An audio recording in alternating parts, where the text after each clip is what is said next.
Hello दोस्तों, आप सभी का स्वागत है मेरे इस व्लॉग में जो कि पिछले हफ्ते का है और 2 अक्टूबर का ये है जिस दिन छुट्टी थी गांधी जयंती की। तो गांधी जयंती वाले दिन मैं लाइव भी आई थी और लाइव में मैंने बोला था कि आज मुझे चौकी बुलाया, देखते मेरे केस में क्या होता है। तो उसी केस के रिगार्डिंग आज ये वीडियो मैंने अपलोड किया है कि उस दिन मेरे साथ आगे क्या कार्रवाई पुलिस वालों ने की। तो जो कार्रवाई हुई है वो MCL जो मेरी कटनी थी ना, उसके लिए मुझे IGMC भेजा गया। ये सर भी हमारे साथ गए थे जो कि चौकी से ही भेजे थे। तो MCL कटते कटते कितना मतलब टाइम लगा और क्या क्या मुश्किलें आई वो सब मैं आपके साथ शेयर करूंगी इस वीडियो में। तो MCL वैसे तो बहुत जल्दी कट जानी चाहिए थी, एक्सीडेंट जब हुआ था, जब केस किया था तभी कट जानी चाहिए थी, लेकिन चौकी में उस टाइम कोई FIR दर्ज नहीं हुई थी तो उसकी वजह से नहीं काटी थी। लेकिन अब आगे जो है वो आज इन्होंने मुझे उसके लिए भेजा है ताकि हम उनके खिलाफ FIR कर सकें। जब मेरे पास वो होगी उसके बाद मैं जो कोर्ट में मतलब आगे केस कर सकती हूँ, उनके खिलाफ FIR मेरी दर्ज हो जाएगी। तो यहाँ पे मैं अंगूठा दिखा रही थी ना, ये अंगूठा इसीलिए दिखा रही हूँ क्योंकि मेरी MCL कट चुकी है। पहले थोड़ा सा मतलब डिस्कशन किया मैम के साथ, उसके बाद जो है उनको पूरा केस समझाया और फिर मेरी MCL जो है कट चुकी थी। और उसके लिए जो है आपका अंगूठा लगता है और अंगूठे के साथ साथ आपकी एक निशानी लगती है जो कि आपकी बॉडी का कोई भी ऐसा निशान हो जो पक्का निशान हो। तो मेरे गले पे एक तिल है बहुत बड़ा, वो पक्का वाला तिल है, तो वो वाली निशानी उन्होंने रखी है मेरी। को ना भूख लगी और हम IGMC के सराउंडिंग ही रहना चाहते हैं क्योंकि जैसे ही मशीन चल पड़ेगी तो वो हमें बुला लेंगे चेकअप के लिए और उसके लिए एक्सरे के लिए। तो हमने अभी अंदर वापस जाना है और मेरे साथ देखो आज आदर्श की छुट्टी भी मैंने ख़राब कर दी है बेचारे को। हम इसको ये सोच के लेके आए थे कि मेरा ज़्यादा टाइम नहीं लगेगा, बस हमने वहाँ जाना और वापस आना है। लेकिन वहाँ पे जाने के बाद अभी तो देखो पूरा दिन 1:30-2 बज रहे हैं। अभी 2 बजने के लिए 3 मिनट बाकी है और 3 मिनट अब रह गए हैं सिर्फ आगे। अब यहाँ पे पता नहीं कब होता है, अगर हम यहाँ से 3 बजे भी फ्री होते हैं ना तब भी अभी जाने में हमारे को टाइम लगेगा, आने में वहाँ से टाइम लगेगा। तो अभी बस हम लोग ना एक्सरे के लिए जा रहे हैं नीचे D ब्लॉक में। पहले जहाँ हो रहा था वहाँ नहीं हो रहा, वहाँ की मशीन तो ख़राब है। चलते हैं नीचे की तरफ। तो ये हमारे साथ सर आए हुए हैं और ये है आदर्श के पापा और ये अभी हम जा रहे हैं पुरानी बिल्डिंग में। ये मेरा पैर जिसको मैं एक्सरे भी मेरे ना बार बार हो रहे हैं, अब करना भी क्या है, करवाना ही पड़ेगा।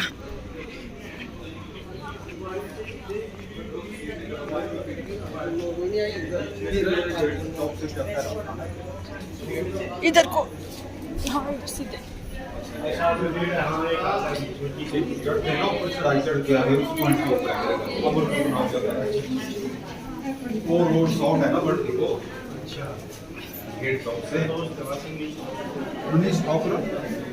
लिफ्ट में चले। हाँ, आप में से जितने भी लोग नए आए हैं जिन्होंने चैनल को सब्सक्राइब नहीं किया है तो प्लीज़ चैनल को सब्सक्राइब करिएगा। वीडियो अच्छा लगेगा तो लाइक कीजिएगा, शेयर कीजिएगा और आगे अपडेट मेरे केस की भी मिलती रहेगी। बाकी जो डेली व्लॉग मेरे चैनल पे आते रहते हैं शादी ब्याह से रिलेटेड, फंक्शन के, हर तरह के व्लॉग आप मेरे चैनल पर देख सकते हो। तो आप ज़रूर चैनल को सब्सक्राइब कीजिएगा और ज़्यादा जानकारी के लिए आप मेरी पुरानी वीडियोज़ देख सकते हो। उसमें मेरे एक्सीडेंट की पूरी इन्फॉर्मेशन मैंने दी हुई है क्योंकि 1 महीना मैं घर पर ही थी तो मैं इसी के बारे में आप लोगों से बातचीत मैंने उसमें की हुई है। तो यहाँ पर अभी हमें एक्सरे के लिए भेजा था ग्राउंड फ्लोर में और जो हमारे साथ सर आए है ना, ये या भी शिमला में आए हुए, इनको 15 दिन हुए हैं तो इनको IGMC की कोई नॉलेज नहीं थी। मतलब इनको जहाँ पे ये पहले पोस्ट थे वहाँ पे इनको पता था कि किस तरह से क्या क्या प्रोसीजर होता है, पर हर जगह का अपना एक अलग अलग सिस्टम रहता है। तो उस वजह से हम आज जो है बहुत ज़्यादा परेशान हुए IGMC में क्योंकि नहीं पता चल रहा था कि क्या बोल रहे हैं। एक्सरे के लिए उन्होंने ग्राउंड फ्लोर पर भेजा, फिर हम ग्राउंड फ्लोर गए, फिर वहाँ से फिर वापसी हुई और यहाँ पर ये भाई साहब देखो व्हील चेयर लेकर आते हैं और फिर व्हील चेयर पर खुद बैठ जाते हैं। हम लोग इतना हंसे ना इनको देख के, मतलब कि अब पता नहीं ये पेशेंट थे कि ये क्या थे कि ये सिर्फ व्हीलचेयर ले जा रहे थे तो रेस्ट कर रहे थे। मतलब हॉस्पिटल में हो ही जाता है यार, बहुत थक जाता है बंदा। जो तो चलो बीमार उसको तो बिस्तर मिला होता है, बेड मिला होता है, लेकिन जो साथ वाले अटेंडेंट होते हैं उनको बहुत मुश्किल होती है। तो अभी हम ग्राउंड फ्लोर में पहुंच गए और यहाँ एक्सरे अब नहीं होते हैं, सारे एक्सरे अब ज़्यादा भाग दौड़ हो गई है ना कि मैं क्या ही बताऊँ आपको। 3 बज रहे हैं यहीं पे। अभी कोई डॉक्टर स्वाति करके है, उनको ढूंढना है कहते हैं, वो है और बच्चों वाले वार्ड में, वो वेरिफिकेशन करेंगे, एक्सरे उसके बाद होंगे। और आदर्श के पापा और ये लोग तो इतना आगे भाग भाग के जा रहे हैं ना कि मेरे को इनको पकड़ना भी मुश्किल हो रहा है। इतनी भाग दौड़ तो मेरी उस दिन भी नहीं हुई जिस दिन एक्सीडेंट हुआ था जितनी कि आज हो रही। पर देखते हैं चलो अब क्या बनता है। फ़िलहाल तो मेरे को ना गाड़ियों से भी डर ही लगता है। अब देखते हैं, अंदर चले गए।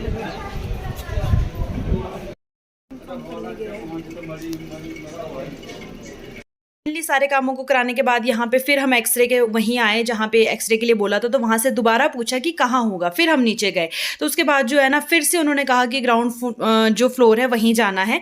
ग्राउंड फ्लोर से पहले हमने ना टॉप वाली बिल्डिंग में ही पूछ लिया सिक्योरिटी गार्ड से, पर उनको भी नहीं पता था। उन्होंने हमें भेज दिया चिल्ड्रन वार्ड में कि बच्चों वाले ऊपर चले जाओ, तो वहाँ पर भी नहीं थे जिन मैम को हमें ढूंढना था। आखिरकार वो मैम ना उसी फ्लोर में मिले, ग्राउंड फ्लोर में जाके एक्सरे नहीं करवाने थे, वहाँ एक मैम है स्वाति मैम करके कहते, उनके पास आपको जाना था। तो मतलब थोड़ा कन्फ्यूजन थी उस वजह से। एक्सरे तो ऊपर ही होने थे जहाँ इमरजेंसी में होते हैं, तो ये दिक्कत हुई। उसकी वजह से ना जब अच्छे से आप बात को समझ नहीं पाते हो तो बड़ी मुश्किल होती है। उसके बाद फिर हम दोबारा वहीं नीचे वाले फ्लोर में पहुंच गए जहाँ पे MRI और CT स्कैन वगैरह होता है। और यहाँ पे हमारी एंट्री ना 2 बजे के आसपास हुई थी, 2 से भी पहले ही, और यहाँ से हम 4 बजे निकले। हम लोग यहीं बैठे हुए और टाइम हो रहा है 3:30 का। आज हमारी जो है छुट्टी तो बहुत अच्छे से बीती है। पूरी छुट्टी का सोचा था कि रेस्ट करेंगे घर पे, थोड़ा छुट्टी है, पर छुट्टी हमारी आज यहीं बीती है सारी की सारी। और अभी जो है ना वेरिफिकेशन के लिए डॉक्यूमेंट्स अंदर गए हुए हैं। प्रोसीजर बड़ा लंबा रहता है, और हम यहीं हैं CT स्कैन जहाँ होता है एजेंसी में, बिल्कुल उसके रूम के बाहर ही बैठे हुए हैं। यहीं पे सारा काम चला हुआ है। और अभी इसके बाद अभी जतोग जाना है। अभी कोई पता नहीं, 6-7 मुझे लगता है कि हमें घर जाने में बच जाएंगे आज।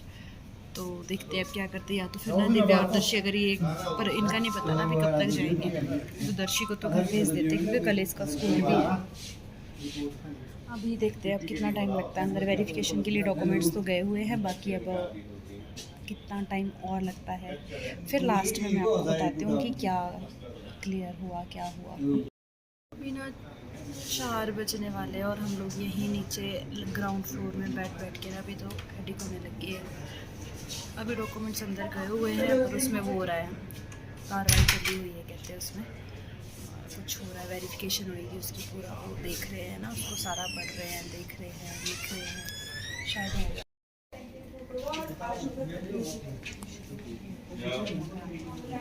अभी आए थे, सिग्नेचर हो गए हैं। अभी बोल रहे हैं कि पैर की फ़ोटो करवानी है, तो पैर पता नहीं फ़ोटो ये लेंगे कि हमने लेनी है, देखते हैं। तो अभी तो 4 बजे ना हमारी जो पूरी डॉक्यूमेंट्स की वेरिफिकेशन थी वो हो गई। उसके बाद जा कर के ना 4 बजे के आसपास फिर हम दोबारा ऊपर ही टॉप बिल्डिंग में जहाँ पे इमरजेंसी वाले आते हैं वहीं पर जा कर के मेरा एक्सरे होगा इसका, और वो एक्सरे के लिए हम लोग गए और मेरा एक्सरे हुआ। और जो एक्सरे होना था ना, वो एक्सरे होने के बाद हमें एक्सरे नहीं मिलना था, वो हफ्ते बाद 1.5 हफ्ते बाद डायरेक्ट जो है थाने में ही चला जाता है। पुलिस वाले उसको खुद कलेक्ट करते हैं। जो चीज़ कभी आपके साथ हुई ना होना तो उसका पता भी नहीं होता, और सच में ही मतलब ना बहुत ईजी नहीं होता है कुछ भी करना, बहुत मुश्किल होता है। चलो अब जो भी है जैसा भी है, अब लगे हैं काम में तो कर है ही। हमें जैसे जैसा गाइड करें हम वैसा वैसा कर रहे हैं। और उसके बाद जो है बस अभी हमें निकलना है, फटाफट से ये डॉक्यूमेंट ऊपर जमा करवाने हैं, फिर वो एक्सरे करेंगे। और थोड़ा टाइम मतलब वहाँ भी लगा क्योंकि वहाँ रश था। तो वैसे तो सबसे पहले बारी आ जाती, क्योंकि जब ऐसा कोई केस रहता है ना तो इमरजेंसी में उसका काम जल्दी होता है। बस वही है जो मैम नहीं मिले हमें टाइम से, उसमें थोड़ा सा टाइम हमारा गया, बाकी सब कुछ जल्दी हो गया था। तो अभी बस मैं भी इनके पीछे पीछे, एक तो मुझसे चला नहीं जा रहा था उन दिनों में, तो थोड़ा मतलब अभी स्टार्ट ही किया था ना चलना, तो थोड़ी सी दिक्कत हो रही थी। बाकी आजकल फिर से मेरे ब्लॉग्स आने लेट हो गए हैं क्योंकि आदर्श की तबीयत ठीक नहीं थी। आदर्श 3-4 दिनों से इसको फीवर था, तो उसकी वजह से मेरे ब्लॉग फिर रुके हुए हैं। उसके लिए मैं आपसे क्षमा मांगती हूँ। बाकी जल्द ही आपको बहुत अच्छे अच्छे ब्लॉग्स देखने को मिलेंगे। तो ये मेरी MLC जो कट चुकी थी, और उसके बाद अभी जो है हम फिर दोबारा गए उनके पास जहाँ पे एक्सरे होने थे, तो एक्सरे करवा करके फिर हमने यहाँ से निकलना था। तो फटाफट यहाँ पे अपना काम करवाया। और अभी यहाँ रश इसलिए कम दिखता है क्योंकि OPD जो है अब सारी की सारी नीचे हो गई है शिफ्ट। और यहाँ पे आदर्श के पापा फोकस करके फ़ोन में पता है क्या देख रहे थे, ये देख रहे थे कि फ़ोटो अच्छे से आई है कि नहीं, क्योंकि ये हमें आगे सेंड करनी थी सर को। तो उसके बाद आदर्श की भी देखो हालत आज ख़राब थी हमारे साथ ही ना, क्योंकि ये भी सुबह से बेचारा आया हुआ था और सुबह से मतलब हमारे साथ ही था। शुक्र है कि ये ऐसा बच्चा नहीं है जो परेशान करता हो, इसने बिल्कुल परेशान नहीं किया। उसके बाद हमें जतोग चौकी भी जाना था, लेकिन हुआ ये कि जतोग चौकी ना जा करके अभी हमें कॉल आई कि आपको ना वहीं आना है, बालूगंज थाने ही आना, और वहीं पर फिर आगे जो है केस की कार्रवाई जो कुछ भी रहेगी MLC वगैरह वहीं देनी है सर को। तो उसके बाद वहाँ पे हमें एक एप्लीकेशन लिखवाई गई जो हमने मतलब लिखनी थी आगे के लिए, केस के लिए। तो वो केस के लिए हमने एप्लीकेशन लिख दी, और साथ ही साथ FIR अब दर्ज हो चुकी है। और खुशी की बात ये है कि जो नहीं हो सकता था ना वो हो चुका है, यानी कि FIR जो उनको लग रहा था ना कि अब नहीं हो सकती है कुछ भी, तो वो हो चुका है। और आगे का केस बहुत अच्छे से चल रहा है, आगे की कार्रवाई बहुत अच्छे से चल रही है। और जैसी भी अपडेट रहेगी मैं आपके साथ शेयर करती रहूँगी। और आप लोग भी ऐसे ही बने रहिए मेरे साथ, देखते रहिए। और इसलिए मैं आपको ये सारी चीज़ें बता रही हूँ कि कभी किसी के साथ हो, वैसे तो कभी होना ही नहीं चाहिए। तो आप भी अवेयर रहें, और क्या कुछ आगे फिर करना पड़ता है, अगर हमारी तरह आपसे भी गलती हो गई है कि उस टाइम केस नहीं किया एक्सीडेंट के टाइम, तो आगे फिर क्या करना है, उसके लिए ये सारा वीडियो मैं आपके साथ शेयर करती रहती हूँ, और भी डिटेल में मैं आपके साथ किसी लाइव वीडियो में शेयर करूँगी। तो अभी थाने में हमारा काम हो गया था, थाने से वापस आने के बाद ये देख सकते हो आप मौसम शिमला का, और फटाफट से अपना काम निपटाया और घर की तरफ वापसी ली, क्योंकि बच्चा साथ था। और घर पहुँचते पहुँचते हमें हो चुकी थी रात, क्योंकि हम 6 साढ़े 6 बजे थाने से निकले थे, बालूगंज थाने से। पर खुशी की बात यह है कि दिन लगा लेकिन काम हो गया। तो आई होप आपको भी ये मेरा वीडियो अच्छा लगा होगा तो ज़रूर शेयर करना और ढेर सारा प्यार देना, लाइक ज़रूर।